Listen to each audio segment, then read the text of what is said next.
Olá, pessoal. Espero que todos estejam bem. Sejam muito bem-vindos aqui ao canal de desenvolvimento profissional do Centro de Mídias de São Paulo.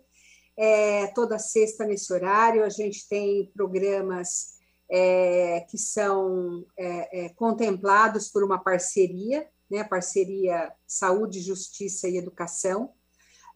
E a gente procura trazer temas que sejam importantes para que a gente aprenda a lidar melhor com essas questões que envolvem, no contexto da escola, que envolvem as questões de saúde e de justiça, principalmente nessa época de pandemia, que a gente se encontra com tantas novidades, com uma realidade tão diferenciada, e a gente está trazendo, né, temas bastante apropriados para que a gente consiga desenvolver melhor o nosso papel de profissional da educação nesse contexto, né, que tá difícil para a gente saber direito como agir.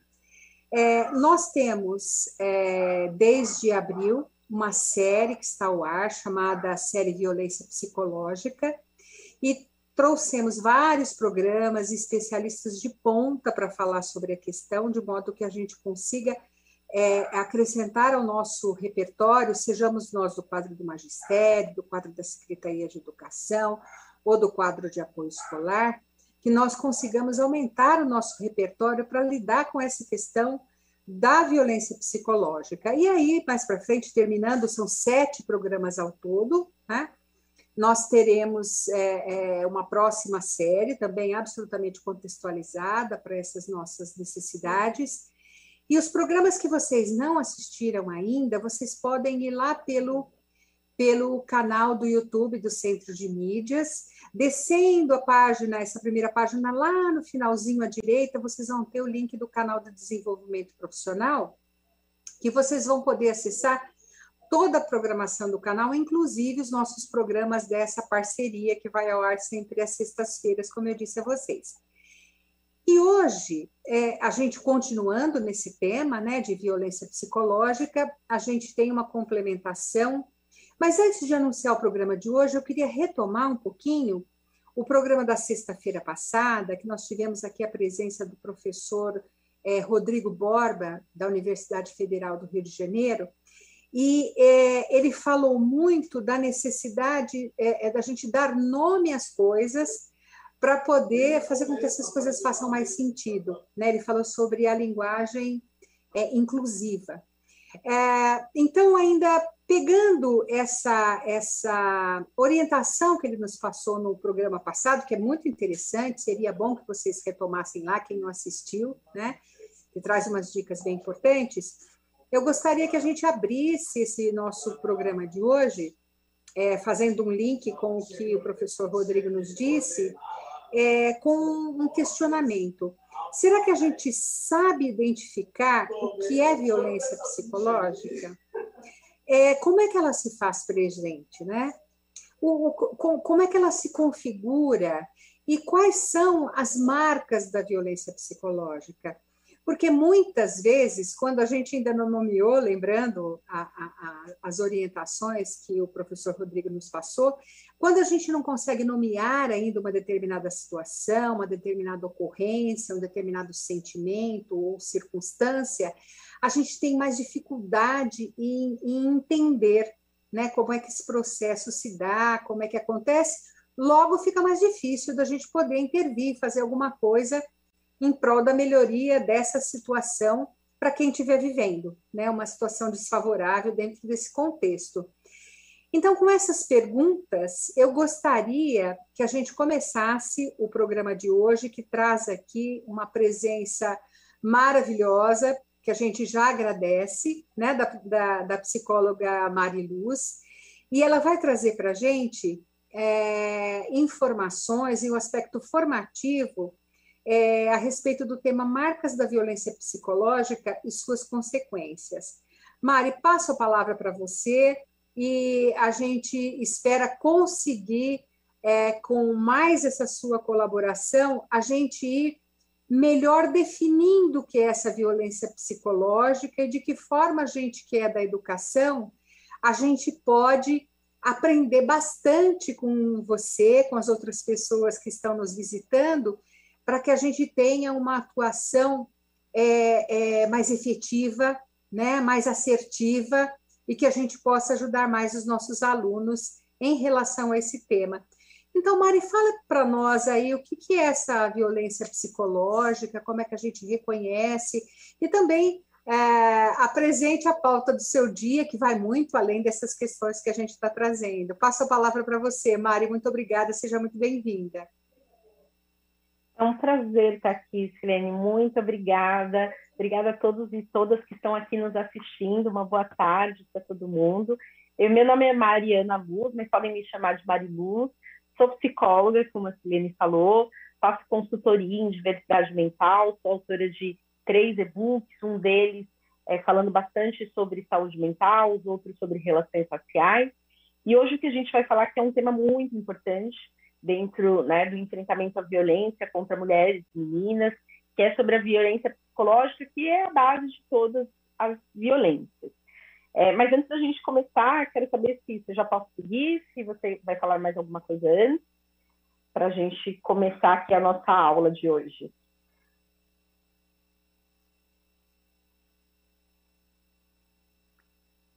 Já posso seguir? Oi, Mari, desculpe, bem. Deixa eu só dar um recadinho. O pessoal que está aí nos assistindo, nós temos, gente, um chat que já está aberto, que o pessoal da rede conhece bem, né? Por esse aplicativo, vocês podem tanto tecer comentários durante a fala da Mari, como colocar questionamentos lá. Façam isso, por gentileza. Chamem aí o pessoal da escola, o pessoal que trabalha com vocês, para assistir junto com a gente, para colocar os questionamentos, e a gente vai intercalando, à medida que os questionamentos forem entrando, os comentários. Mari, eu vou pedindo a palavra a você, e se nós tivermos mais questões ao final, depois da sua fala, a gente entra só com a resposta às questões, tá ok? Fique à vontade, Mara, para começar a sua fala, bem. Muito obrigada. Tá ótimo, obrigada, Silene. Eu não sei se já está aparecendo aqui a apresentação para vocês, para mim ainda não está. Aí. Deixa eu só colocar ela um pouquinho aqui maior na minha tela.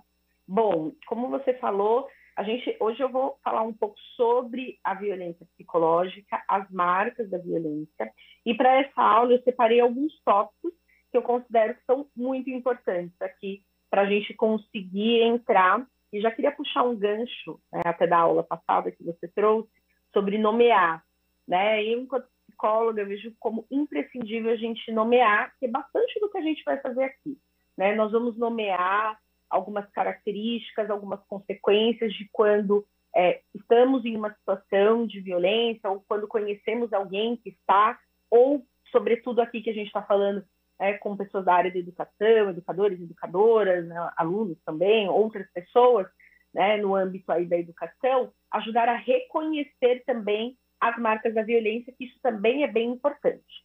Então, eu separei essa aula nesses tópicos que estão aqui: desigualdade de gênero, que é violência psicológica, sobre o ciclo da violência, um aspecto que é do que a gente chama marcadores sociais, que eu vou explicar mais para frente, que é a gente falar de raça, classe e gênero, né, e como isso amplia muitas vezes a violência psicológica, ela como lesão psíquica à saúde, né, e vamos fechar falando em saúde mental e autocuidado, e o vamos conversar mais para as perguntas ou para os comentários que ainda eventualmente não tenham sido respondidos.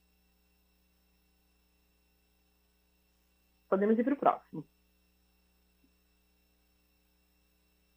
Bom, começando com desigualdade de gênero, e é uma questão para todos. Eu gosto de trazer, quando falo sobre violência, começando a falar sobre a desigualdade de gênero, porque ela é uma das grandes causas da violência contra mulheres e meninas. E aí você pode me perguntar, mas por quê? O que é a violência? O que a desigualdade de gênero tem a ver com a violência? Então eu trago aqui alguns dados para a gente começar essa conversa.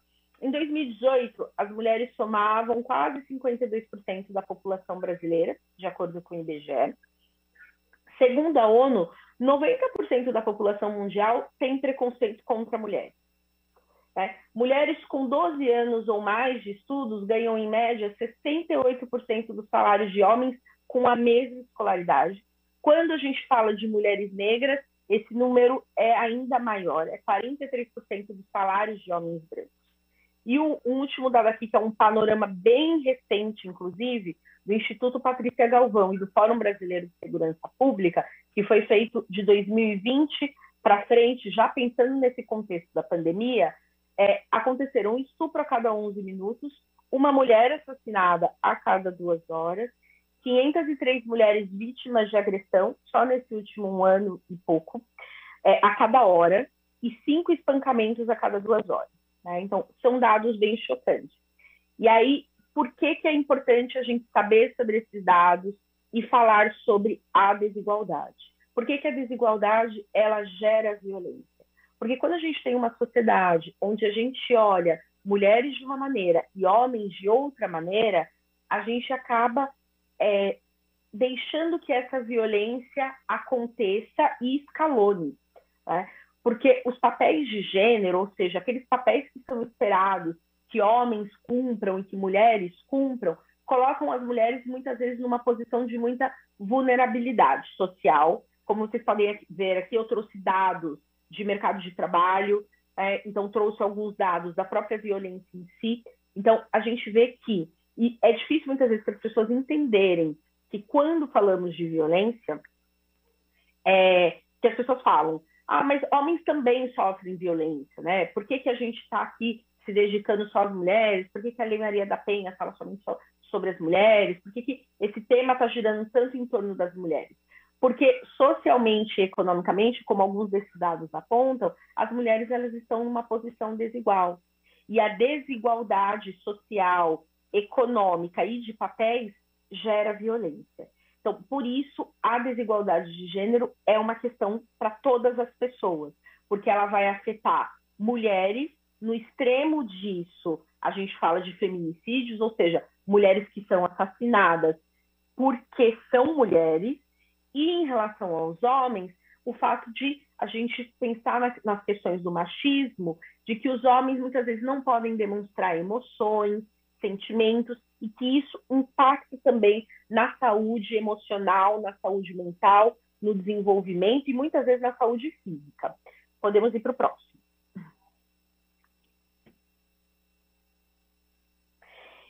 Mas entrando mais no nosso tema do que é violência psicológica. Bom, a violência psicológica é qualquer ação ou conduta que cause qualquer tipo de dano, lesão ou sofrimento às mulheres. Isso é o que é violência, tá? Então, não é somente violência física, ou seja, uma violência não é somente eu empurrar alguém, bater em alguém, deixar uma marca no braço, jogar o celular de alguém, privar, né, uma mulher de estudar ou de trabalhar. Isso são tipos e formas de violência variadas. Mas violência é qualquer coisa que cause um dano, que pode ser físico, sexual ou, que a gente vai tratar aqui hoje, psicológico. Tanto no âmbito público como no privado. E isso aqui é bem importante, porque quando a gente pensa nos espaços públicos, a gente está falando, por exemplo, um espaço como a escola, onde é uma porta de entrada, inclusive, para a gente identificar situações, crianças que estejam em situação de violência, inclusive sexual, que dá para, muitas vezes, a gente identificar alguma coisa que a criança fala na aula, alguma marca que eu vejo, uma criança que era muito quietinha, né? Aliás, desculpa, ao contrário, que era muito falante e fica muito quietinha, que muda o comportamento. Então, isso são formas que a gente tem para identificar a violência. A violência psicológica, em si, ela é definida como uma ação ou uma omissão destinada a degradar ou controlar ações, os comportamentos, as decisões, né, da pessoa, dessa mulher, né, dessa menina, enfim. Então, como que o agressor ele faz isso? Ele faz isso de uma maneira, muitas vezes, que é direta, né, através de uma manipulação, através de uma ameaça, com isolamento. Então, você não pode sair, vou dar alguns exemplos aqui. Você não pode sair, você não pode conversar com amigos, com amigas. Utiliza muito as crianças nesse contexto. né? Então, por isso que afeta o comportamento das crianças, porque muitas vezes o agressor, ele utiliza do filho, da filha, enfim, daquela criança para atingir essa mulher. Ah, então, se você não fizer o que eu quero, eu vou bater nela, ela que vai pagar por isso, coisas nesse sentido, tá?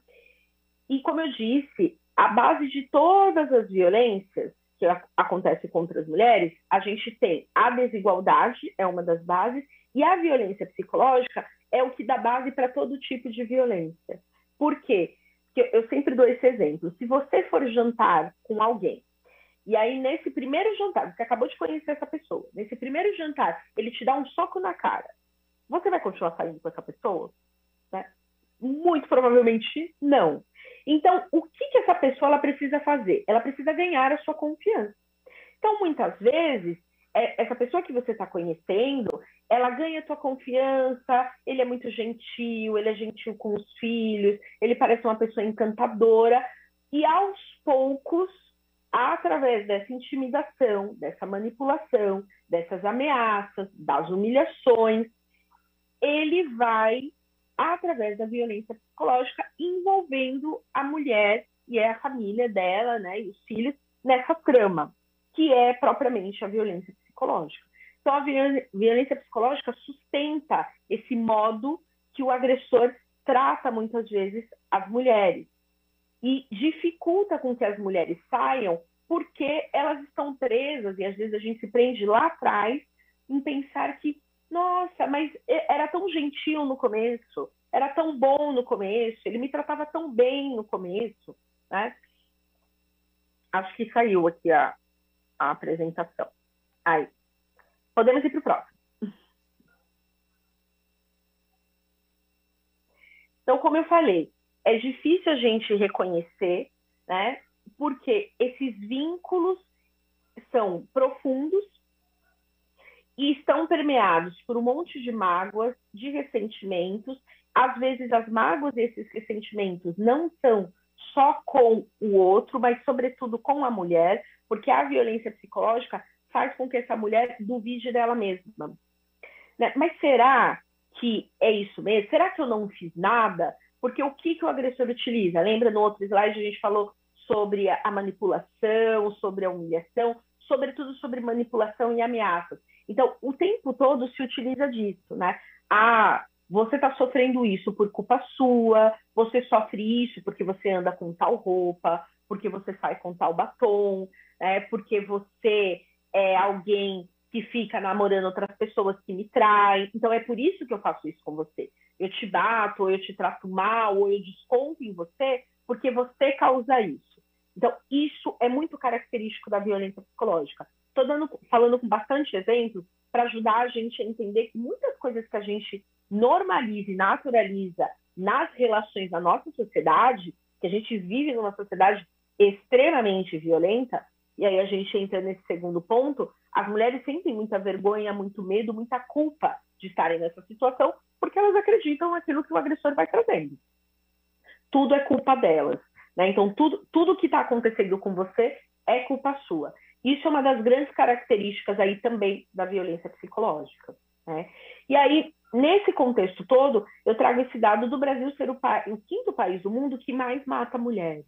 Muito em função da desigualdade de gênero e dessa trama que começa a partir da violência psicológica. A gente ir acreditando e, sobretudo, ir naturalizando relações que são muito violentas e que fazem muito mal à saúde. A nossa saúde mental e a nossa saúde física. Porque a violência psicológica, ela nos afeta, sobretudo, na saúde mental, na saúde emocional, né, nos nossos sentimentos, nas nossas emoções, né, nos desequilibrando, nos tirando do eixo. E muitas vezes a gente escuta isso, né? Ah, mas é que ela é louca, né? Aquela mulher é louca, ela é completamente desequilibrada. E a gente vai reproduzindo isso, que hoje a gente escuta uma desconstrução nesse sentido por conta da luta contra o machismo, ascensão de movimentos feministas e tudo mais. E aí a gente pensa, mas isso é bobagem, né? Aqui que tem chamar a outra pessoa de louca. Isso caracteriza muitas vezes violência psicológica. Porque a gente está o quê? Intimidando, ou ameaçando, ou humilhando como a gente viu lá nos primeiros slides. Humilhação é um tipo de violência psicológica. Então, é importante a gente tomar bastante cuidado no trato dentro das nossas relações, né? E aí, um dos grandes desafios para a gente escapar dessas situações de violência é a situação econômica das vítimas. Por isso, de novo, eu trago a questão da desigualdade de gênero. Então, se nós temos mulheres ganhando menos, sei lá, 40% a menos do que um homem ganha, quando são mulheres negras, ainda menos, se são mulheres trans, por exemplo, muitas vezes não estão nem inseridas no mercado de trabalho. Como é que, numa sociedade capitalista que a gente vive, onde a gente precisa pagar água, luz, telefone, aluguel, financiamento, muitas vezes a gente tem que comprar material de escola para os filhos, como que a gente vive, como a gente espera que essa mulher viva, né, sem dinheiro? E aí, um dos tipos de violência que anda muito em conjunto com a violência psicológica é violência patrimonial. E é onde esse agressor, através das intimidações, não deixa com que essa mulher trabalhe, não deixa com que ela exerça a profissão, enfim. Então, tem uma trama muito bem feita que começa dentro da violência psicológica, né? E é essa própria trama que dificulta a saída da mulher do ciclo de violência. A gente pode ir para o próximo. E aí acho muito importante falar sobre o ciclo de violência e a base que a violência psicológica, como a violência psicológica sustenta e mantém muitas mulheres. A média para as mulheres saírem de uma relação de violência psicológica são 7 anos. Alguns estudos apontam isso. E por que demora tanto para uma mulher conseguir sair de uma situação de violência? Justamente por causa desse ciclo da violência. O ciclo da violência, ele é composto por essas 3 fases: aumento de tensão, ataque violento e a lua de mel. O que seria o aumento de tensão? O aumento de tensão é quando você está lá dentro daquela relação e aí esse agressor, ele começa a fazer aquelas tensões, aquelas manipulações, aquelas ameaças, sobretudo por conta de coisas cotidianas, né? E ele cria muitas situações e sempre culpabilizando a vítima, porque sempre a violência psicológica está ali, né? Então ele está sempre dizendo: a culpa é sua, você que fez, né? Como é que os seus filhos vão ter uma mãe assim, né? Como eu falei, utiliza-se muito as crianças e por isso as crianças ficam muito afetadas dentro da violência psicológica. Em geral, crianças que estão em áreas de violência, elas apresentam, mais para frente eu vou mostrar para vocês, os sintomas, né, os efeitos que essa violência a curto, médio ou longo prazo causa nas mulheres. Então, tudo que eu falar aqui sobre as mulheres, muitas vezes também se aplica às crianças. Lembrando que as crianças elas vão ter menos ferramentas até, porque são menores. Então, vão ter menos ferramentas. Então, crescer dentro de um lar abusivo é muito perigoso em vários sentidos. Porque ou essa criança pode se tornar um abusador, ou ela pode se tornar uma pessoa suscetível ao abuso, né? Então, a atenção que a gente tem que ter, tanto na escola quanto na saúde, que são portas de entrada, é muito importante. Mas voltando aqui para o ciclo. O aumento de tensão foi isso que eu expliquei. Então, o agressor ele começa a xingar mais, a humilhar mais, a ameaçar mais, né? Depois a gente vai para o segundo tópico. Acho que saiu aqui a apresentação. Isso. Aí a gente vai para o segundo tópico, que é o ataque violento. Então, nesse ataque violento, normalmente a violência física escalona. O aumento da tensão é a violência psicológica que vai escalonando. Quando chega no ataque violento, é a violência física. Então, ele maltrata, né? Ele bate. Às vezes, uma mulher que nunca apanhou, que sofria muita violência psicológica, muita ameaça, nessa segunda fase é que muitas vezes ele bate, ou ele vai quebrar prato, ele quebra alguma coisa na parede, dá um soco na parede, ameaça as crianças. Aqui escalona muito. E aí é onde a mulher, muitas vezes, por estar muito pressionada, estar com muito medo, às vezes ela pede ajuda nesse momento aqui do ciclo do ataque violento. Então, ou ela vence a barreira da vergonha, né, do medo, da culpa e pede ajuda para alguém. Mas como ela está dentro de um ciclo, onde a violência psicológica é a base, muitas vezes ela pede ajuda e aí chegamos na terceira fase, que é a lua de mel. E na lua de mel... Ari, posso te interromper um minuto, bem, por favor? Com certeza. Nós temos uma questão bastante interessante aqui, do professor Carlos Eduardo, que eu acho que casa bem para esse momento em que você está falando aí esse aumento da tensão. O professor Carlos Eduardo ele pergunta o seguinte: é possível usar gravações de áudio ou vídeo para registrar uma ocorrência, por exemplo, nesses momentos de maior violência? Você pode responder, por favor? Posso sim, é possível sim. Inclusive, toda a prova que esse agressor ele produzir e que a mulher ela conseguir guardar, isso vai ser anexado ao processo. Então, quando ela for à delegacia da mulher, se ela tiver no celular vídeos e tudo mais, a gente sempre orienta a levar, porque é possível. A única questão é que a gente precisa, por um outro lado, eu não oriento, né, quando a gente vai dar alguma orientação para alguém que quer ajudar uma mulher que está em situação de violência, a fazer. Por quê? Porque se o agressor ver, essa violência pode escalonar. Então, a gente tem que tomar um pouco de cuidado. Ela pode usar, sim. É possível a delegacia, ela vai, às vezes, a delegacia, eu até falo que levar num pendrive, alguma coisa, porque eles têm como autenticar esse material, mas não retém o celular dela e tudo mais. Então, se for conversas, por exemplo, de WhatsApp, que acontece muito, né? Xingar, né, no WhatsApp, ameaçar por conversa de WhatsApp e tudo mais, você pode imprimir e levar junto com o seu celular, né? De repente, se for áudio, alguma coisa, se conseguir tirar do celular é ainda melhor, se não conseguir, leva no celular mesmo, mas é importante tomar esse cuidado e o foco, sempre, ele tem que estar, né, no agressor. A vítima, ela é o centro da nossa atenção e do nosso cuidado, mas o foco para a gente eliminar a violência é no agressor. Então, eu não posso fazer nada que coloque a vítima em risco. Então, a gente toma cuidado, mais em risco do que ela já está, né? Por conta do ciclo que eu estou explicando. Então, a gente sempre orienta. É importante conversar, né, com o advogado, ou com uma psicóloga, ou mesmo na delegacia, verificar a melhor maneira, porque durante o processo tudo isso vai ser apurado, né? Então, mesmo que ela não tenha efetivamente uma prova assim, gravada e tudo mais, ela pode denunciar. A denúncia também não é o único caminho, é uma coisa que eu sempre também gosto de frisar aqui.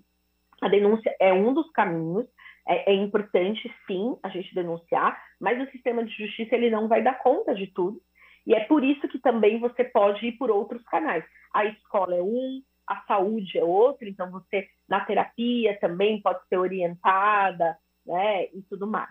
Acho que respondi, né, Selene? Sim, eu penso que então, sim. Qualquer coisa, o professor Carlos Eduardo, que mandou o questionamento, se ele achar que ainda precisa complementar, aponte para nós, viu, Carlos Eduardo, pelo chat, que a gente pega lá a sua colocação e passa para a Mari aqui. Obrigada pela sua participação, viu, professor? Eu acho que deu conta sim, Mari. Perfeito. Podemos voltar aí. Pode voltar aí o slide do ciclo. E aí tem a questão da lua de mel. Quando chega na lua de mel, acontece o quê? Aí o agressor pede desculpa, ele diz que ele estava nervoso, que ele bebeu, que a culpa não é dele, foi o álcool, ele ficou muito alterado, é ciúmes, é amor, ele só está tentando proteger. E aí ele volta, lembra o exemplo que eu dei lá no começo, de se você for sair com alguém te dá um soco na cara, você fica? Não, não fica. Então, e aí ele volta a ser essa pessoa adorável e agradável, que faz com que a mulher permaneça no ciclo. Então, a pergunta que as pessoas sempre fazem para mim quando eu estou falando sobre violência psicológica, enfrentamento à violência contra as mulheres, é por que as mulheres não saem? Porque o ciclo, ele é um ciclo. Então, ele começa aqui na tensão, ele vai para a fase violenta, ele volta para a lua de mel. Mas quando ele volta para a lua de mel, a mulher que foi lá na fase do ataque violento pedir ajuda, ela repensa. Ela fala, não, ele é ótimo, olha só, ele me pediu perdão, ele vai mudar. Porque a gente precisa lembrar que a mulher, ela quer sair da violência, porque ninguém gosta de apanhar, ninguém gosta de ser humilhada. Mas muitas vezes ela não quer deixar aquele que já foi o companheiro um dia e que se tornou o agressor. né? Então, é importante que, para ela, é muito difícil, quando a gente está numa situação de violência, separar essas figuras. Que muitas vezes a violência e o agressor, eles caminham juntos. E a gente não consegue separar. Por isso que muitas vezes você tem que denunciar, ou você precisa se cuidar, ir para uma terapia, precisa buscar alguns caminhos de ajuda para sair dessa situação. A gente pode ir para o próximo.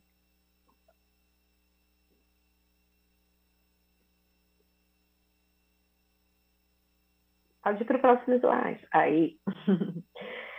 Bom, aí a gente entra nessa questão que é bem importante, né, da violência psicológica, raça, classe e gênero, que fiz questão de trazer para a gente pensar no que a gente chama de marcadores sociais.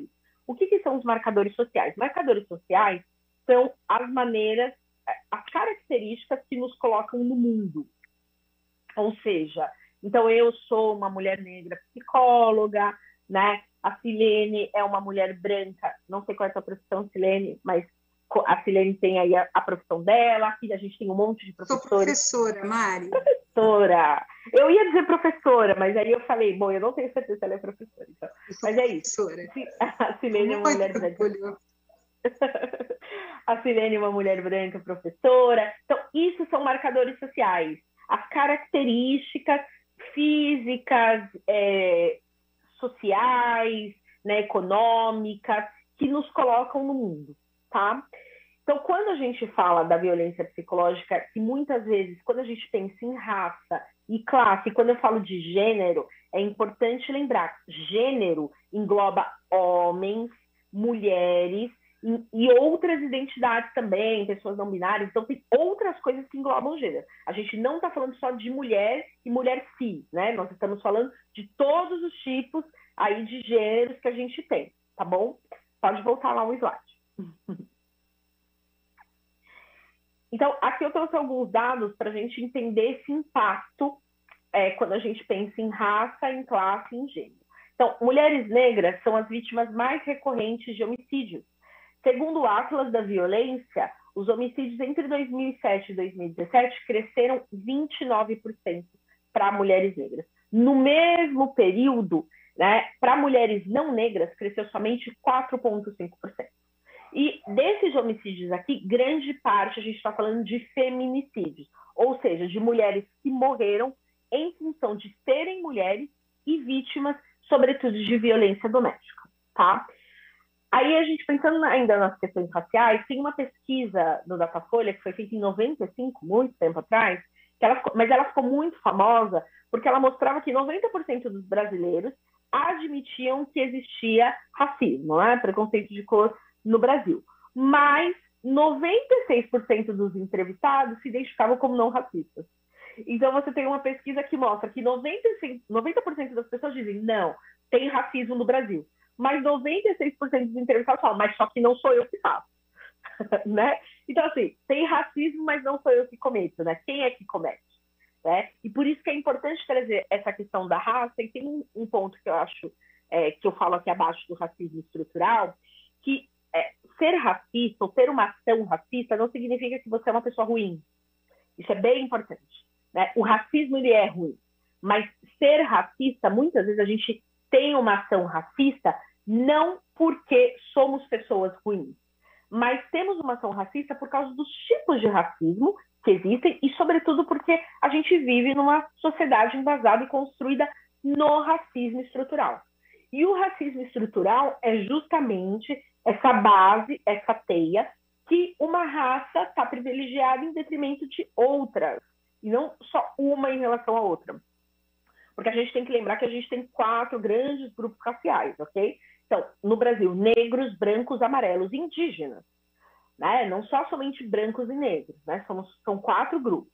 E dentro desses grupos, existe o racismo. O racismo ele vai acontecer sempre do grupo dominante para os outros grupos.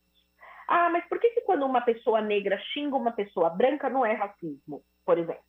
Não é racismo, né? Não é racismo, é preconceito, é diferente. Não é racismo porque racismo é uma ideologia de dominação. Então, isso significa que eu só vou poder ser racista se o grupo racial que eu pertenço, ele é dominante. Ah, mas por que brancos são dominantes? Eu não vou entrar tanto aqui, porque o nosso tema é violência psicológica, mas só para vocês entenderem, brancos são dominantes porque eles foram os colonizadores. E eu estou falando do Brasil. No Brasil, o Brasil foi colonizado por pessoas brancas. Então, dentro da colonização, existiu uma dominação, tanto de poder quanto de raça. Então, teve uma dizimação de indígenas e escravização de negros, que vieram do continente africano. Então, só para a gente entender um pouquinho aqui. O que isso impacta quando eu falo de violência psicológica? Impacta muito porque o racismo, ele impacta diretamente na nossa imagem, na nossa identidade. E entra dentro desse último tópico aqui desse slide, que é o sofrimento ético-político. O sofrimento ético-político é um termo da psicologia, tá? É uma coisa da psicologia, em que não somente pessoas negras, mas pessoas pobres também. Isso acontece muito com pessoas negras, com pessoas pobres, com pessoas que são do que a gente chama de minoria. E a minoria aqui, para a psicologia, não tem a ver com quantidade, mas tem a ver com poder de decisão social e econômico. Tem a ver com status. Então, pessoas que não têm esse status de decidirem as coisas, de terem um poder social, podem sofrer dentro dessa característica aqui de sofrimento ético-político. Essa pessoa, ela se sente sem direitos. E esse sentimento te deixa suscetível a violências de todos os tipos. Então, é aquele ditado de tanto contarem uma mentira para você, ou de que você é feio, ou de que você não presta, ou que sua cor é feia, o seu cabelo é feio, aí que o seu nariz é feio, e esses traços específicos são feios, que aquilo se torna uma verdade para você, mesmo que continue sendo uma mentira, tá bom?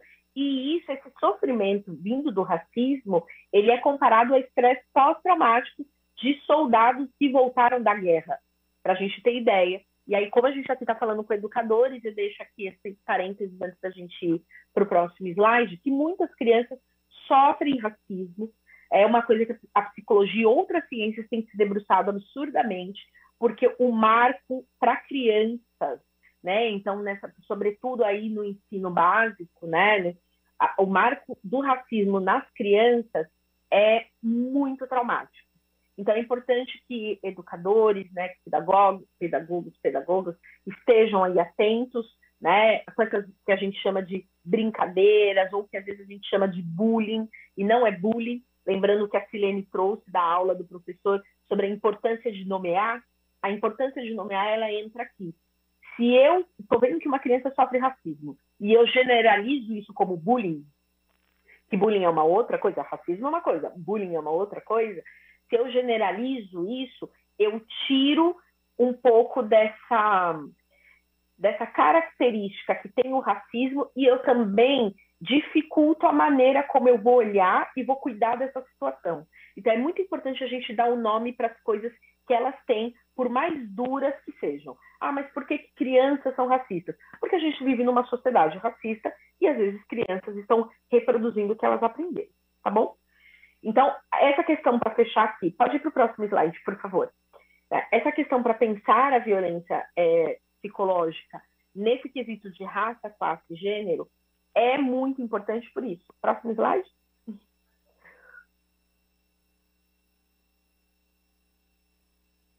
Não sei se deu uma travada aqui. Aê, foi. Então, como eu falei, sobretudo porque tem um impacto na identidade e na nossa imagem. Então, na identidade, quando a gente fala sobre representatividade, as pessoas falam, mas que chatice, por que isso é importante, né? É importante por isso, né? Para que as crianças vejam, né? Na escolha da profissão, na possibilidade de ascensão de carreira, muitas vezes até na escolha dos parceiros. Por isso que eu trouxe aqui. Né? Por que às vezes a gente vê meninas, né, na escola já sofrendo violência psicológica de meninos? Né? Na adolescência, por que isso acontece? Acontece muitas vezes também em função de questões raciais, em função de questões de classe e, obviamente, em questões de gênero, onde o homem, né, então o menino, está fazendo isso com a menina. Né? E isso acontece porque o impacto na nossa identidade, tanto de machismo, quanto de racismo, quanto de questões de classe, ele é muito duro, é muito intenso e começa muito cedo, né? E tem um impacto também na nossa autoimagem. Então, se a gente se considera bonito, interessante, inteligente, capaz, merecedor, e vocês veem que muitas das coisas que eu trago aqui aparece em forma de violência psicológica no discurso de mulheres e de meninas. Ah, mas é porque eu não sou bonita, mas é porque se eu não ficar com ele, ninguém vai me querer. Né? Ah, mas é porque eu não tenho como encontrar alguém melhor. Ah, porque ele me falou que se não for ele, eu não vou conseguir mais nenhuma relação. Então, você vê constantemente esse tipo de coisa aparecendo nos discursos de mulheres em situações de violência, tá? E aí, Mari, oi. Mari, a gente tem aqui o professor, deixa eu recuperar o nome dele aqui, deixa eu ver no site, que ele fez um comentário que eu queria contextualizar nessa sua fala. Fica à vontade. O professor Carlos Alberto, nesse momento da sua fala sobre a violência dentro desse aspecto do racismo, ele fez questão de registrar aqui que para ele, dentro de toda a violência possível, o racismo em geral é uma marca que é deixada na pessoa para o resto da vida.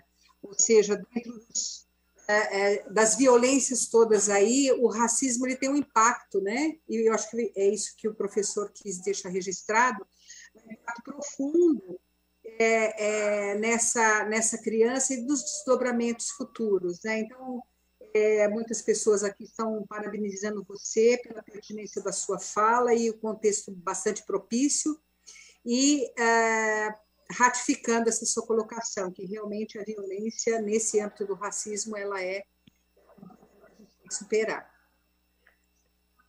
É isso mesmo, Silene. E obrigada pela contribuição, obrigada por quem está comentando e mandem mais perguntas, comentem, que é muito mais importante do que a gente fazer toda a apresentação, é a gente ter essa troca, né? Acho que a informação, a troca, a gente poder compartilhar e falar sobre isso, sobretudo vocês, que eu admiro muito, né? Os educadores, né? Admiro muito os professores, né? Não só no contexto do Brasil, que é difícil ser professor do Brasil, mas, sobretudo, porque é quem está na lida e está tão difícil na pandemia, né? Para a educação, eu penso constantemente aí sobre a educação dentro da pandemia.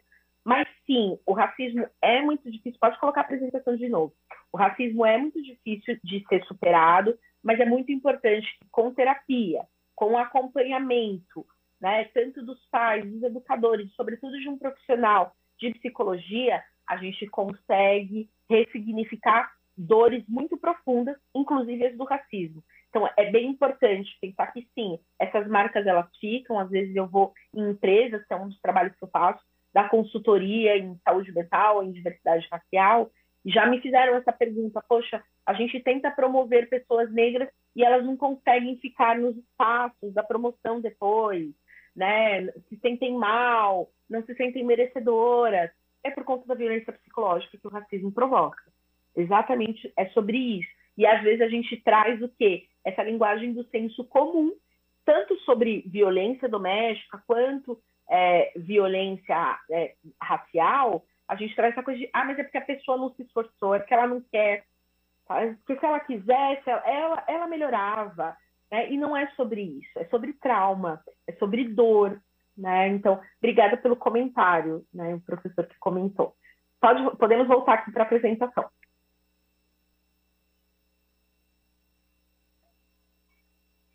E aí eu trouxe aqui, a gente falou bastante de raça, falamos um pouco de classe, eu quero só chamar aqui para gênero, que acho que é uma questão também dentro, né, da educação e das escolas, né, porque o Brasil é o país que mais mata trans e travestis, e a gente já tem crianças e adolescentes, né, trans ou travestis dentro da escola.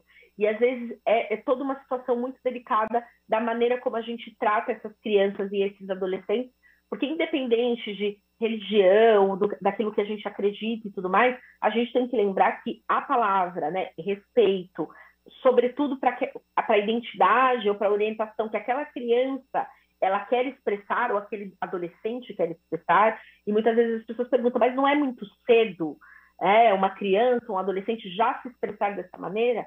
Né? Na verdade, não tem uma questão de idade. A nossa identidade, né, sexual e a nossa orientação, ela é construída ao longo da nossa vida. E a gente vai demonstrar quando a gente demonstrar. A gente não acordou um dia, eu sou uma mulher cis hétero. Eu não acordei um dia e falei, hoje eu sou hétero, e eu vou falar para todo mundo que eu sou hétero. Mãe, eu sou hétero. Pai, eu sou hétero. Professor, eu sou hétero. Professor, eu sou...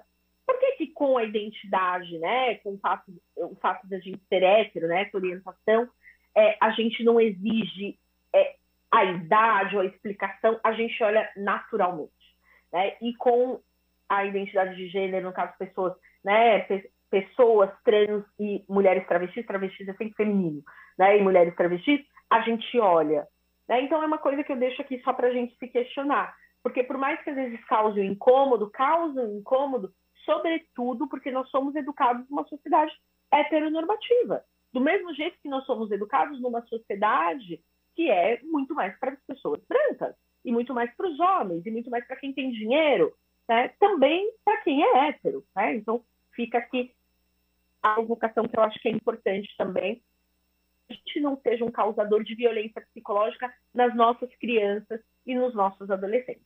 A gente pode ir para o próximo.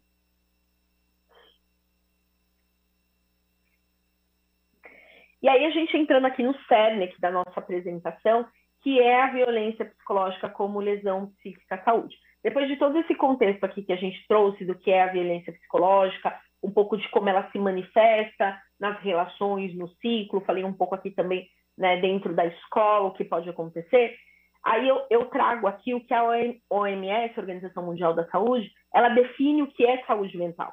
E a saúde mental é um estado de bem-estar no qual o indivíduo percebe suas próprias habilidades e ele pode lidar com os estresses cotidianos, que a gente já falou aqui de vários, e pode trabalhar produtivamente e é capaz de contribuir para a sua comunidade.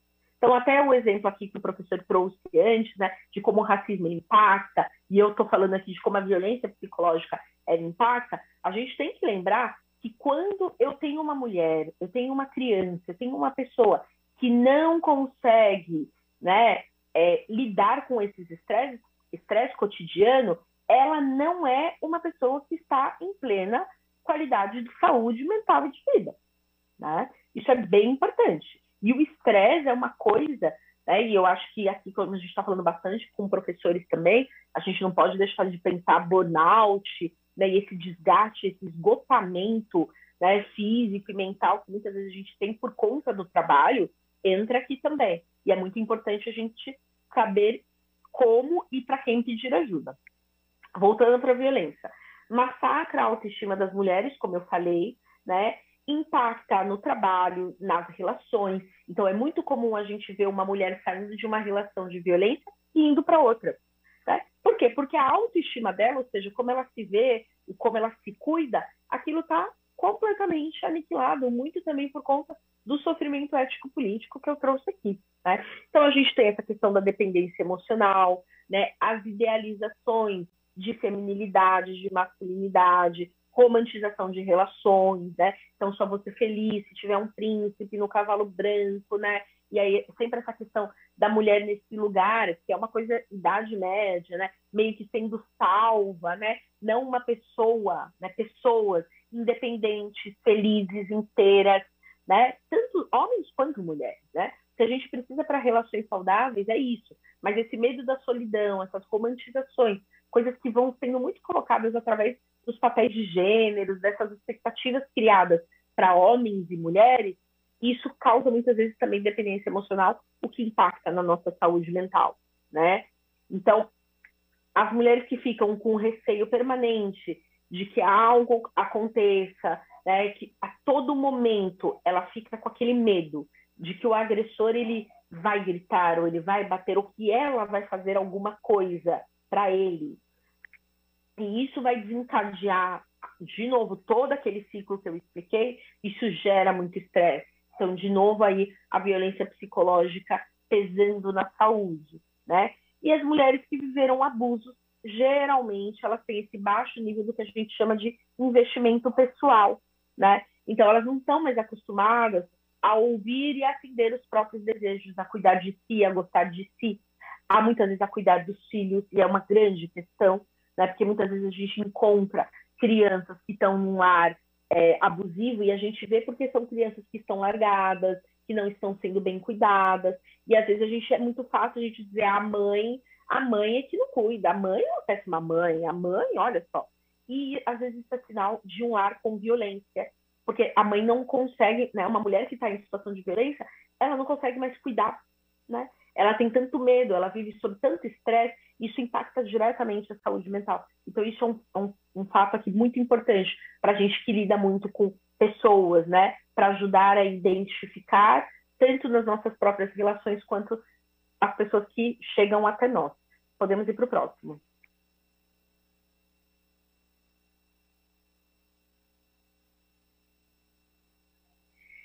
Então, por que podemos ter esse estresse pós-traumático, ansiedade, depressão, culpa, vergonha quando estamos em situações de violência? Por conta de tudo isso que eu estou trazendo, né? A violência doméstica, ela provoca uma série de consequências psicológicas da vítima, né? Por conta desse estresse, medo constante, culpa constante do que as mulheres vivem. E as mulheres que sofrem esses abusos contínuos, elas podem desenvolver depressão, ansiedade e algumas outras coisas que eu vou trazer aqui também, né? O medo de uma agressão física ou de uma situação de confronto, né, deixa essas mulheres em um estado de alerta, não só de estresse, mas de alerta constante ou de apatia, que aí também normalmente costuma aparecer nas crianças, um pouco dessa apatia, desse desinteresse, né? E essa mudança, ou a criança fica muito violenta, ou a criança fica muito apática, tem essa mudança de comportamento, né? Às vezes cai as notas, cai o rendimento, cai o interesse, né? A gente percebe isso, assim, né? E essa coisa, muitas vezes, de repetir também, que eu vejo na clínica. Então, você está num lar abusivo, então você vê o seu pai batendo na sua mãe ou gritando com a sua mãe, ele vai na escola e reproduz esse comportamento com meninas, sobretudo. Né? Então, grita com as meninas, quer bater nas meninas. Com os meninos, ele é tranquilo, trata numa boa, mas com as meninas já reproduz violência. Isso também é uma coisa sempre para a gente ficar atento e não normalizar, né? O adoecimento das vítimas é uma realidade, né? Isso que a gente está falando. Muitas aí suportam a sensação de medo, de tensão, de estresse, somente com remédios controlados para dormir, para evitar depressão, para controlar a ansiedade e todos esses sintomas que caracterizam o estresse pós-traumático. Isso é o estresse pós-traumático, né? Você viver sob essa tensão o tempo todo. A gente pode ir para o próximo slide. Mari, Oi. Você tocou no ponto de como essa violência psicológica ela pode ser reproduzida, né, no contexto escolar, e isso nos interessa assim, sobremaneira, né, já que é o nosso ambiente aqui por excelência de reflexão e o nosso trabalho está nesse ambiente e a gente quer ficar cada vez melhor para entender essas questões. Diz para a gente o seguinte, olha, a gente sabe que dentro da escola nós temos um número muito maior de mulheres, né, atuando nesse contexto da escola, como professora, é um número maior do sexo feminino. Eu queria que você comentasse o seguinte, você acha que por essa condição a gente tem mais chance de trabalhar melhor essa questão de identificação e de até intervenção na questão da violência psicológica, quando está ligado a essa questão da mulher ser mais uma vítima mais contemplada nessa situação? Você acha que isso pode interferir? Eu acho que isso pode favorecer, sim, se a gente tiver informação. Porque o que eu acho, Silene, que é um grande desafio sempre, é essa parte informativa. Eu gosto de dar um exemplo, quando a gente está falando desse tema, que eu atendi durante um tempo em delegacia da mulher aqui em São Paulo. E aí, um dos casos que eu atendi, bem rapidamente, só para contextualizar, um dos casos que eu atendi foi de uma jovem, ela tinha por volta de uns 30 anos, e ela foi porque ela queria tirar algumas dúvidas. Então, ela me chamou para conversar, porque ela falou, olha, a minha vida inteira eu sempre apanhei. Sempre estive em relações violentas e que eu apanhava, mas eu achava que isso era normal, que o homem era assim, né? Porque a minha mãe apanhava, a minha avó apanhava, todas as minhas amigas apanhavam. Aí eu comecei a ver na internet que isso era errado, que o meu companheiro, ele não podia me bater, que isso era até crime. E aí eu estava indo na delegacia para entender isso. E eu comecei a explicar tudo para ela e ela resolveu se separar. Porque na cabeça dela, esse era o único modo, né? Então, acho que, voltando para a tua pergunta, isso mostra como a informação ela é imprescindível para a gente poder quebrar também vínculos de violência, de relações abusivas. A gente tem que saber identificar o que é, não naturalizar, e aí acho que a escola pode fazer um trabalho, acho que já faz, e a gente pode ampliar cada vez mais esse trabalho, né, de a gente ter formações como essa, que são incríveis, né? Vocês estão aqui já há algumas semanas tendo formações sobre vários temas, então a gente alertar educadores de como reconhecer esses sinais, que a gente vai entrar um pouco agora, falando sobre o estresse pós-traumático, a ansiedade, depressão. A gente reconhece os sinais e a gente consegue identificar isso, tanto nas crianças quanto nos adultos. Às vezes ali na reunião, conversando com uma mãe, né, ou até com um pai, porque a gente pode reconhecer tanto uma mulher em situação de violência como um agressor, né? Então, eu acho que, respondendo a sua pergunta, sim, acho que é um espaço que a gente pode aprender a reconhecer, né, através da informação e, sobretudo, né, fornecer as ferramentas para que mulheres se empoderem cada vez mais, meninas se empoderem. E a gente tem, assim, eu vejo as adolescentes com cada movimento, né, não tolerando determinadas coisas, muito jovens, já se posicionando, e às vezes a gente não dá o mérito, eu acho que seria essa palavra, como sociedade, tá? Não a escola, mas como sociedade, às vezes a gente não dá o mérito para aquelas adolescentes, né, que se posicionam, que não aceitam serem maltratadas, que não aceitam não poderem ter liberdade, né, que não aceitam uma série de coisas que é importante para a formação como pessoa. Né? Então, acho que respondi a pergunta, né? A escola é um espaço muito importante.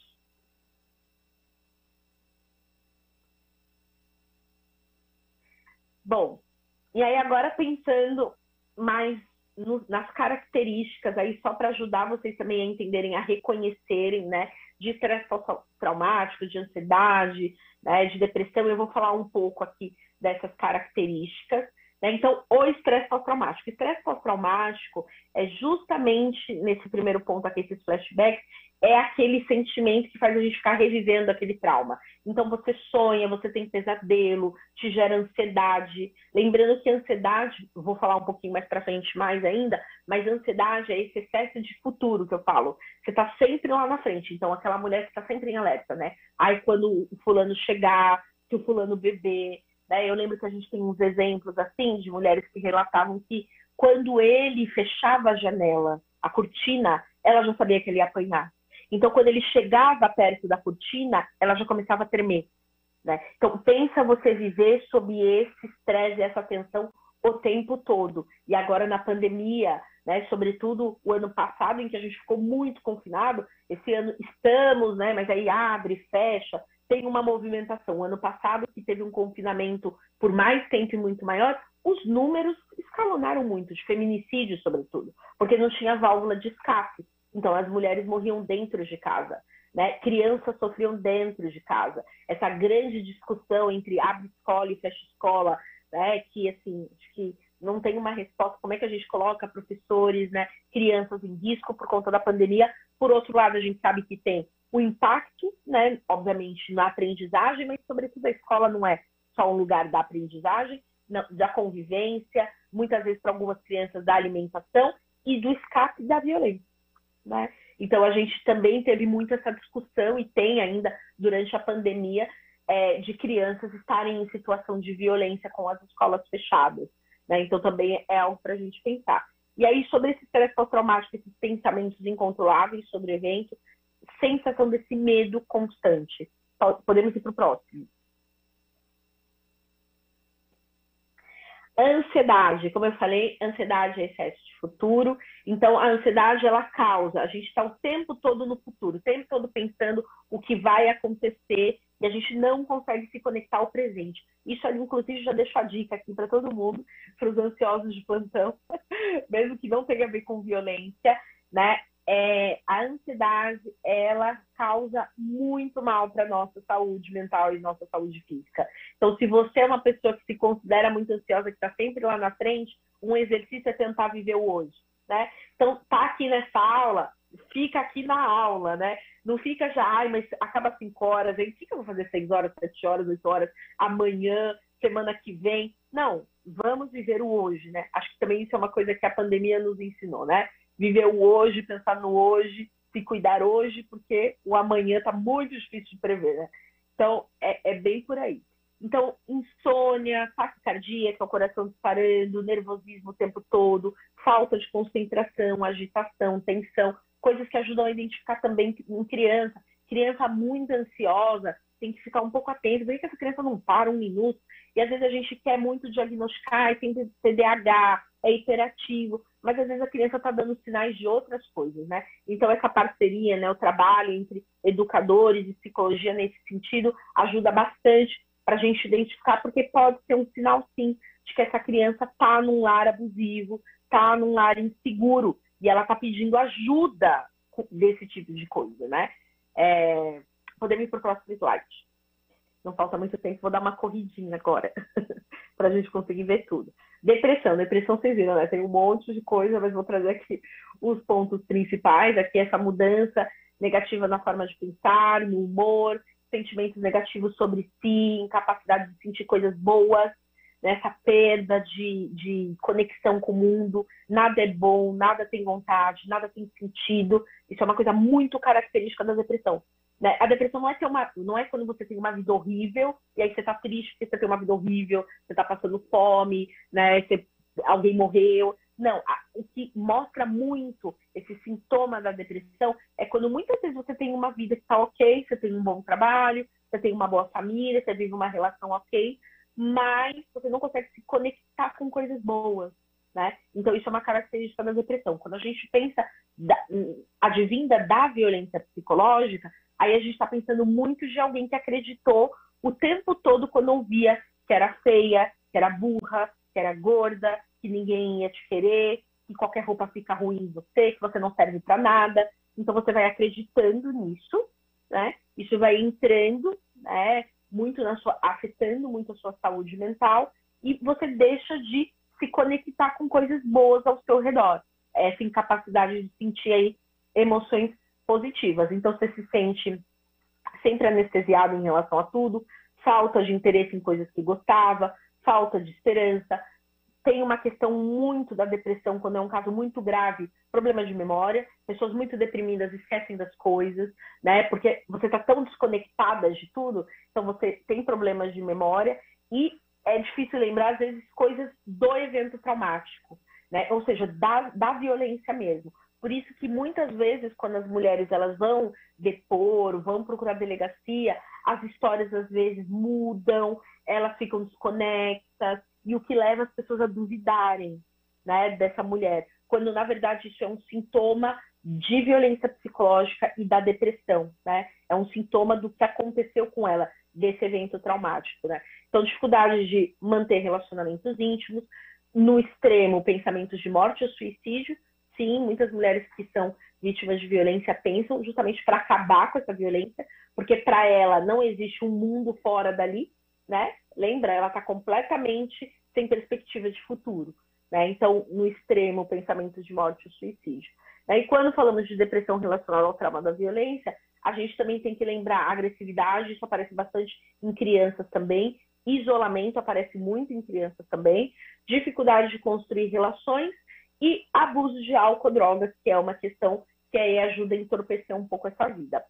Podemos ir para o próximo. Culpa, que aí é uma grande questão. A culpa é esse sentimento que faz com que a gente avalie e reprove as nossas ações o tempo todo, né? E para a psicologia, a culpa é muito baseada na frustração, nessa decepção que a gente carrega. Quando a gente está falando de violência, a mulher ela carrega essa decepção consigo mesma o tempo todo, né? Porque ela ouve isso do agressor, mas também muitas vezes porque ela ouve isso das pessoas que deveriam ser a rede dela. Então, você conhece alguma mulher que está em situação de violência e você fala, mas fulano não tem jeito, fulana não deixa um fulano não termina, o cara bate nela, o cara humilha na frente de todo mundo, e ela não sai, ela gosta de apanhar. Né? Então, esse tipo de pensamento social que a gente naturaliza muitas vezes, também é um tipo de violência psicológica e entra nesse aspecto da culpa. E a gente costuma culpabilizar a vítima. Mas a gente tem que lembrar o seguinte, a vítima, ela é uma vítima. E o que significa ser vítima? Vítima de algo. Então, claro, ela tem responsabilidade sobre a vida dela, sobre as escolhas dela. Só que por conta de todo esse estresse pós-traumático, da depressão e da culpa, muitas vezes ela não consegue assumir aquela responsabilidade e aquele protagonismo da vida dela. E ela é consumida pelo estresse, pela culpa, pela depressão, e ela não consegue sair do ciclo da violência. Então é importante entender isso e a gente não agir também como agressores. Né? A gente precisa agir como rede para essa mulher, para essas crianças. Nunca como agressores, tá bom? Então, podemos ir para o próximo. Vou dar uma corridinha que a gente está no final. E eu quero ter mais tempo da gente conversar, Lene. Então, vou dar uma corridinha aqui. E a vergonha? A vergonha também eu quis trazer porque ela aparece demais em mulheres e em crianças que vivem situações de violência, tá? A vergonha é esse sentimento que faz a gente ficar mal com alguma ação que a gente fez ou que a gente deixou de fazer. E isso aqui é importante, porque na violência, como tem o ciclo e ela muitas vezes não consegue sair do ciclo, ela sente muita vergonha por não fazer, por não sair do ciclo. Lembrando que ela muitas vezes só quer sair da violência, mas não deixar o agressor. E na cabeça dela, ela separa violência e companheiro. Para a gente que olha de fora, eles são um só, mas para ela, ela faz essa separação. Né? Então, eu trouxe aqui esse exemplo. As mulheres, quando realizam uma queixa na delegacia, elas muitas vezes estão em momentos de conflito, pois tem um sentimento de desespero, de vergonha, de humilhação, junta-se sempre também a esse medo de expor o homem que elas escolheram para ser pai do filho. Então ela tem muita vergonha, porque assim, foi uma escolha dela, ela quis ficar com esse cara, ela tem uma relação há 5 anos, 10 anos, 15 anos, 20 anos. E a vergonha de explicar para as pessoas que esse cara maltratava. Porque muitas vezes a gente não faz a menor ideia de que a gente tem uma amiga, né, uma pessoa próxima, uma professora, uma criança, alguém em situação de violência. E é um choque quando a gente descobre. Mas com tudo isso que a gente foi falando aqui ao longo dessa aula, ajuda a gente a identificar e reconhecer. Uma coisa que eu ainda não falei, mas que eu acho que é importante para ajudar no reconhecimento também, até falei que é do isolamento, mas como acontece esse isolamento? É aquela pessoa que, primeiro, ela nunca aparece sem esse companheiro. Todo lugar que ela vai, o companheiro está do lado, o companheiro está junto, você não consegue conversar 5 minutos assim com essa mulher. Talvez vocês conheçam, inclusive, alguém assim. Você não consegue conversar. A pessoa está sempre lá, parece que eles são um só. Né? E sempre te dá uma sensação assim, um pouco de mal-estar ali, que tem alguma coisa meio fora, né? Não é uma coisa natural, não é uma coisa encaixada ali, né? Isso é uma coisa do isolamento, porque isso é uma maneira dele isolar a mulher. Como é que ele isola em público? Ficando perto, porque se ele ficar perto não tem como ela contar nada para ninguém. Então ele está, na verdade, ali controlando.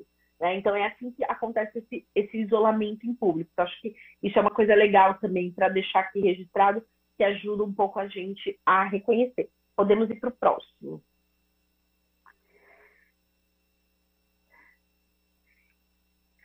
E aí eu trouxe aqui alguns mitos, que algumas coisas eu já até falei, então eu vou passar bem rapidamente, né? Esse mito 1 aqui.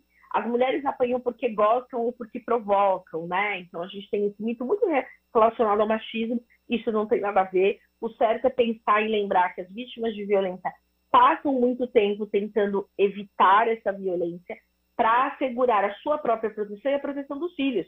Mas muitas vezes o recurso financeiro aqui está faltando. Então ela fala, como é que eu vou separar se eu não tenho profissão, se eu não tenho como trabalhar, não vou conseguir sustentar, não tenho onde morar. Então, às vezes, ela aguenta a violência porque ela não se vê como saída. Por isso, hoje a gente tem na rede alguns programas, né, inclusive políticas públicas, pensando muito nessa questão econômica para mulheres em situação de violência. Podemos ir para o próximo.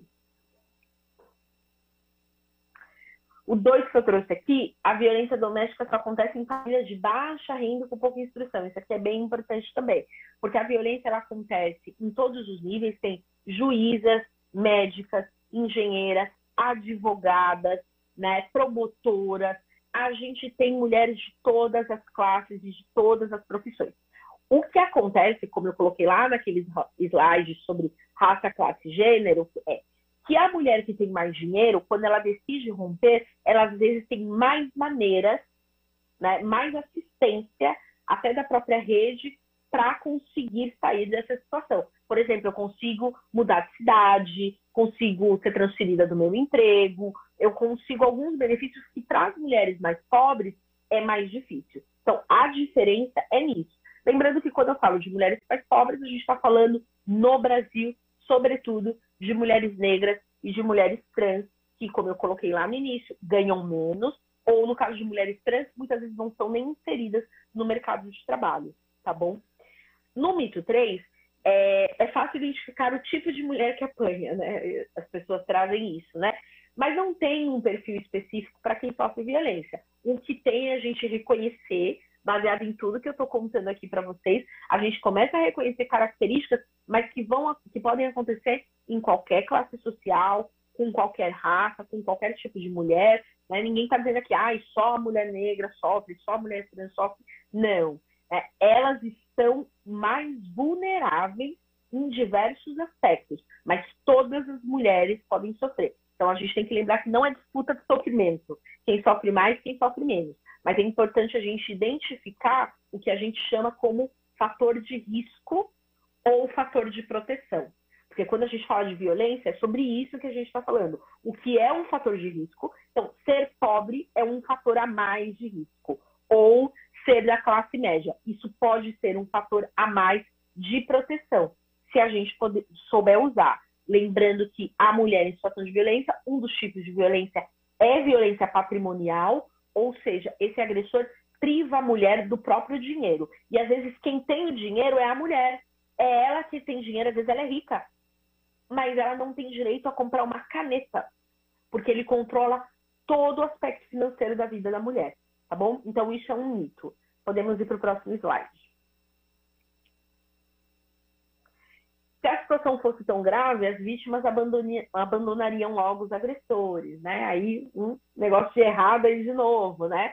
Como a gente está falando, a gente tem o ciclo da violência, a gente tem um monte de coisas que dificultam com que essa mulher, sobretudo a violência psicológica, que é a base das violências, que essa mulher quebre o ciclo, né? E aí o quinto, é melhor continuar na relação mesmo sofrendo agressão do que se separar e criar um filho sem pai, né? E aí aqui eu quero só chamar a atenção para esse último tópico que eu coloquei, né?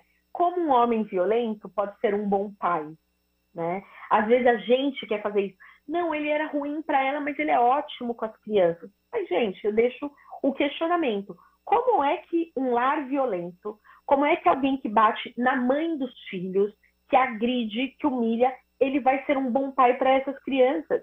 Que exemplo que essa pessoa pode dar e o que significa ser um bom pai, né? Então, deixa a provocação. A gente pode ir para o próximo slide. Então, algumas das ações que os agressores recorrem como maneira de controlar, que eu já falei muito aqui, então a gente nem vai precisar entrar muito, mas é isso, né? Tira a liberdade da crença, ridiculariza, chantageia, explora, ameaça, constrange, manipula, proíbe, vigilância constante, persegue, né? Que não é uma coisa que a gente pode naturalizar e às vezes a gente faz. Ai, não, é amor, é ciúmes, ele cuida dela, ele fica o tempo todo com ela, né? Desconfie, porque amor tem a ver com liberdade, amor tem a ver com bem-estar, amor tem a ver com outras coisas, né? Podemos passar.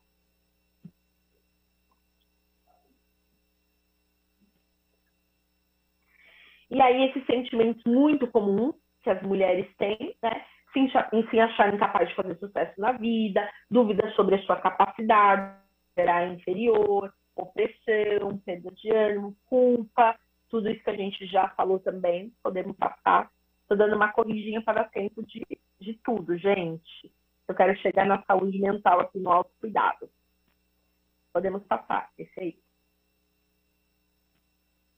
Aê, agora chegamos no final. Saúde mental e autocuidado. Isso aqui é bem importante, não queria deixar de falar, então acho que valeu a pena dar uma corridinha aí no meio. Né? Falando dos sintomas, do que acontece, agora a gente também tem que trazer soluções de próximos passos, né? Então, saúde mental e autocuidado. Né? Para fortalecer a saúde emocional, né, das mulheres, eu trouxe alguns pontos aqui, são 5 pontos rapidinhos. Então, assim, o autocuidado. Autocuidado é responsabilidade afetiva com a gente mesmo. Então, a gente precisa lembrar que estar em boas relações, como eu disse, amor tem a ver com liberdade, né? Amor tem a ver com pessoas inteiras dentro de uma relação. Amor tem a ver com cuidado responsável com crianças, com filhos, né? Então, o autocuidado engloba isso. Se a gente estiver bem, se a gente estiver inteira, nós vamos construir boas relações, relações saudáveis, né?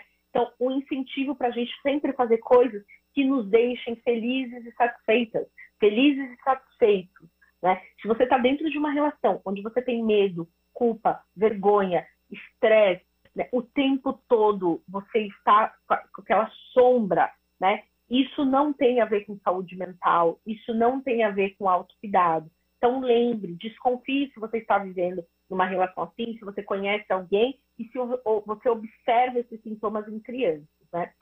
Fortalecimento das vítimas, né? Oferecer esclarecimento sobre os direitos, algumas coisas a gente trouxe aqui, apesar de que eu não trouxe coisas do âmbito do direito, mas eu sei que vocês já tiveram, se eu não me engano, aqui, né? Coisas sobre Lei Maria da Penha e tudo mais, que é muito importante a gente falar sobre direitos mesmo. Aqui eu trouxe o aspecto psicológico da violência, né? Mas é muito importante saber que tem uma lei que protege mulheres, né? Que elas podem resolver essas questões com o apoio da justiça e também outros caminhos, como terapia, né? Como outras formas de se libertar também de relações violentas. Né? Isso é muito importante. A culpa nunca, em hipótese nenhuma, é de quem sofre a violência. Não importa o que aconteceu. Não, mas ela deixou a filha lá, mas aí por causa dela o agressor abusou da filha. Gente, por conta de tudo isso que a gente está falando aqui há quase 1h30, por mais responsabilidade, não estou isentando a mãe ou a mulher, né, de responsabilidade, por mais responsabilidade que ela tenha, culpa é diferente de responsabilidade. E a culpa de sofrer violência não é dela, é sempre de quem comete a violência. Eu não culpo alguém que foi assaltado. Ah, mas também você estava andando ali com uma carteira, você queria que acontecesse o quê? Você estava andando com R$100 na rua, não podia ser roubado. Né? Então, lembre, a culpa nunca é de quem sofre violência. A culpa sempre é do agressor. E é importante a gente explicar para elas sobre os sintomas, sobre tudo que envolve a violência, sobretudo a violência psicológica, para elas entenderem por que elas estão tão apáticas, tão sem energia, por que é tão difícil conseguir sair do ciclo. E a última dica para os profissionais da educação, justamente no caso de crianças que mudam os comportamentos, que eu já falei bastante, que faltam demais nas aulas, que tem marcas, que tem alguns discursos e que tem até essa repetição de comportamentos aí, sempre muita atenção, porque a escola é essa grande porta de entrada, é um lugar onde a gente consegue observar, inclusive, dinâmicas familiares, e a gente pode, sim, contribuir, né, para que a gente tenha uma sociedade menos violenta para mulheres, para meninas, para crianças e para todos, porque a violência também afeta homens. Se eu tenho homens agressores, né, homens que matam mulheres por serem mulheres, o que representa e o que significa esses homens dentro da nossa sociedade? Acho que significa que a gente tem uma falha, né? E que todos e todas nós temos responsabilidade diante disso. Então, eu espero que tenha sido bom, apesar de ser um tema denso, um tema difícil, né? Espero que a gente ainda tenha algum tempinho para conversar, Silene. Oi, Mari, foi ótimo, bem, muito obrigada. A gente tem, sim, comentários e alguns questionamentos que eu vou olhar aqui, que a gente tem nosso colega, o professor Ademir, que é um colaborador da EFAP, ele está lá no chat buscando as questões, e a gente tem alguns comentários que eu queria passar aqui para você. Né? deixa eu pegar aqui os comentários. A gente tem a professora Eliana te cumprimentando, dizendo que é uma excelente fala, né? Tem uns aplausos aqui para você. A Lídia dizendo que a violência psicológica é muito cruel, né? Concordando aqui com a sua fala, apoiando a sua presença aqui com esse tema. Temos a professora Eliana também dizendo que o tema da violência psicológica e outros ligados à violência, infelizmente, não são discutidos na escola. Eliana, você tem razão. Tanto você tem razão que a gente tem, é óbvio que não é geral, mas a gente tem essa preocupação trazendo essa programação aqui, tá? Trazer informação para que a gente tenha bastante condições de discutir isso na escola, saindo do senso comum, né? Trazendo especialistas, e depois o material que é utilizado aqui fica junto com o vídeo, né? Lá no YouTube, para vocês retomarem na escola, conversar, se municiar, aumentar o repertório para poder lidar com essas questões, tá? Então, o nosso objetivo é esse, é trazer bastante condição para a gente amadurecer nesses temas, tá ok? Depois a gente tem a Cláudia dizendo que ela não concorda que a violência com as crianças aumente por conta das escolas fechadas. E aí é legal, Mari, porque a gente tem outros professores entrando no chat questionando, né, ou tentando explicar, né, o porquê que concordam com essa afirmação. Eu acho, Cláudia, a Mari pode depois até complementar, que é uma questão de oportunidade, né? Não é que a escola fechada, a escola fechada ou aberta, ela interfere nessa questão de violência, mas eu entendo que as crianças mais dentro de casa, sem uma possibilidade de frequentar um outro ambiente, você tem mais condições dessa violência acontecer. Eu acho que é essa a fala da Mari, mas depois a Mari pode complementar aí.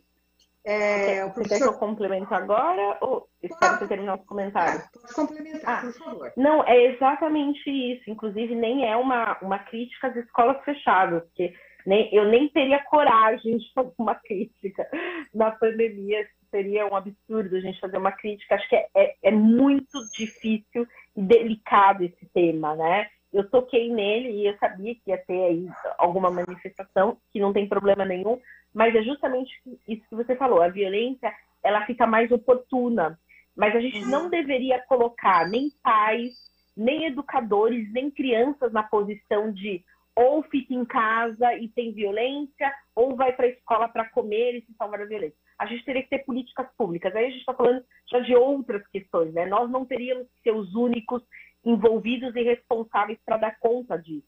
Porque a gente não tem como dar. Como é que a gente coloca crianças e educadores em risco sem ainda estarem todos vacinados, né? Então tem várias questões, mas sim, é justamente o que você falou, Silene, é uma questão de oportunidade. Acaba que crianças e mulheres dentro de casa, os números da violência, eles aumentaram, né? Então isso é um dado, né? Na verdade, um dado de algumas pesquisas que apontaram, outros países já vinham inclusive trazendo isso, a China, Itália, alguns países já alertaram o mundo do escalonamento da violência quando a pandemia chegou nesses países, né? Então isso é um dado de pesquisa mesmo, mas que a solução não é colocar pessoas em risco, né, sem vacina. Ok, obrigada, Mari. A gente tem aqui o professor Claudinei, né? Ele lá de Apiaí, da diretoria de ensino de Apiaí, e ele diz o seguinte, que esse tema veio muito em boa hora, amplas são as consequências causadas pela violência, não podemos deixar de falar desse tema, né? Aqui eu não entendi muito bem se é a professora Aldenise ou o professor Aldenise, me desculpem, né? Elogiando também, dizendo que foi uma excelente palestra, uma excelente participação, a professora Mônica também, dando aqui a sua contribuição e seu apoio, dizendo da importância da sua fala. O professor Sérgio dizendo também muito boa formação, o professor Sérgio parabeniza. A gente tem aqui o professor Lauro dizendo que acredita que as famílias acabaram assistindo essa violência de forma omissa e deveriam colaborar para evitar esse tipo de violência. Não é aceitável nenhum tipo de violência desse tipo ou de qualquer outro, né? O professor Ademir, não sei se é professor, tá só Ademir. Ele agradece, diz que excelente conteúdo, muito bem pontuado. A professora Roberta parabeniza também, diz que é muito bom o tema abordado e temos que ter solidariedade, né?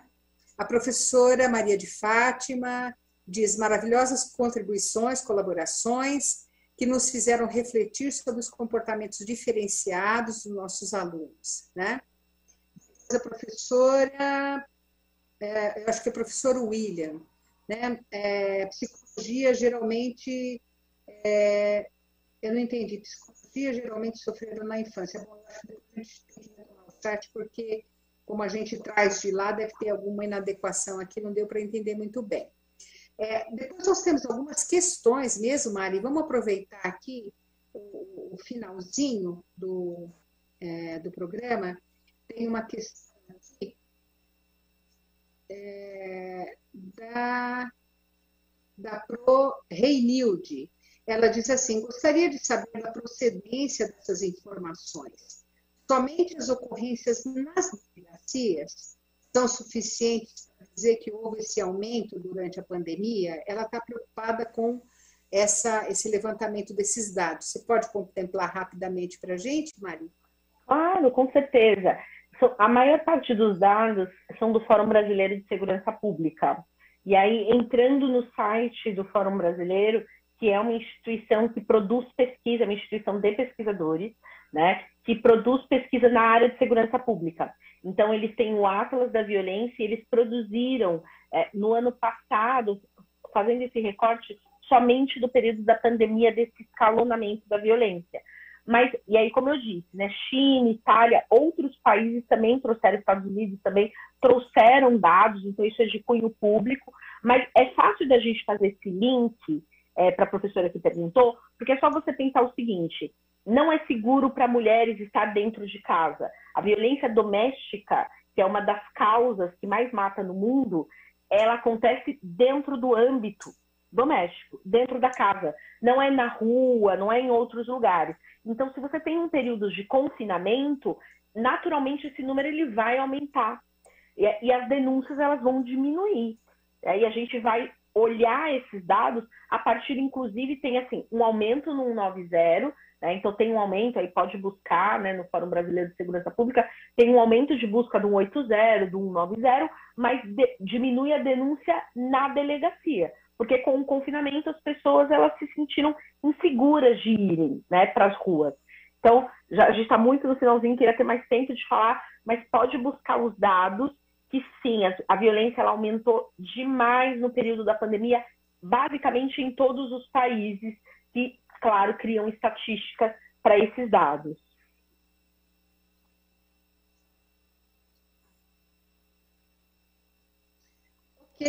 Ok, Mari, muito obrigada. Bem, nós temos outras questões, lá temos duas questões do professor Clodoaldo e mais outras questões de outros professores que a gente não vai conseguir contemplar, mas eu passo para você e a gente tenta encaminhar de alguma forma essas respostas.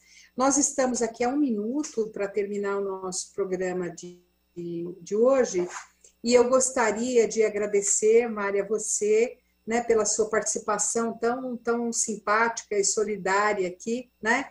E gostaria de convidar a todos que estão nos assistindo para voltarmos aqui na sexta-feira que vem, no mesmo horário, às 15h30, porque a gente vai ter a presença da doutora Albertina Duarte, que é uma pessoa super querida e super parceira, né, desse canal, e ela vai ela vai complementar bastante a sua fala, dizendo das consequências da violência doméstica e familiar na saúde, né, na saúde das pessoas, e a gente traz sempre o foco maior para a questão dos nossos estudantes e como que nós, profissionais, podemos nos valer dessas informações para conseguirmos detectar e intervir nessa questão da violência, né? Da violência psicológica aqui e darmos a nossa contribuição.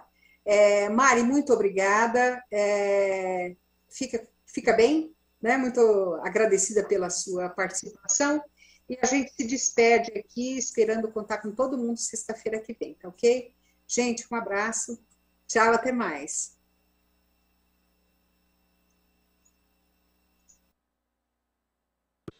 Para garantir a segurança no retorno das aulas presenciais e a retomada da aprendizagem pelos estudantes, o governo de São Paulo está vacinando os professores e funcionários das escolas estaduais, municipais e particulares. A vacinação já começou para os professores e funcionários da educação básica com mais de 47 anos. Faça já o seu pré-cadastro. Governo de São Paulo. Estado de respeito.